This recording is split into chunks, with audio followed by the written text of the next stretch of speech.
Welcome to the Resogra Vendor Academy. Not every shopper is ready to click buy.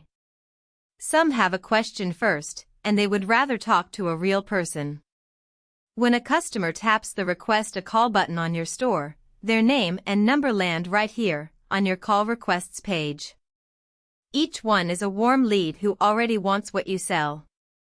In this short guide, I'll show you where these requests appear and how to find any one of them fast, so you can call back, answer the question, and win the sale. Open call requests from the left menu, under Orders. This is your list of shoppers who asked you to phone them back. If you've turned on the tap to call and callback buttons on your store, this is where every request quietly waits for you.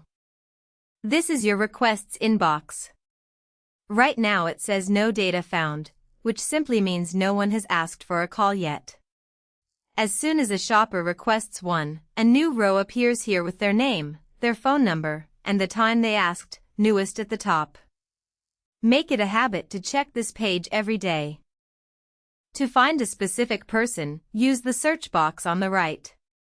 Type a shopper's name here to pull up their request in seconds, handy when a customer says they were expecting your call. You can also search by phone number.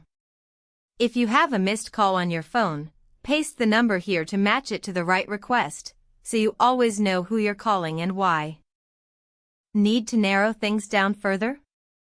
Click Advanced Search to filter by more details, like the request ID or the date it came in. It's the fastest way to work through a busy day of callbacks. When your search is ready, click Search to see the matching requests. That's the whole page. Treat every call request as money waiting on the line. The faster you ring back, the more of these warm leads turn into paying customers. So that's your call requests page, a simple inbox of shoppers who want to hear from you. Check it daily, search by name or phone to find anyone fast, and call back quickly while their interest is hot. Thanks for watching, and visit Resogra.com for more free vendor tutorials.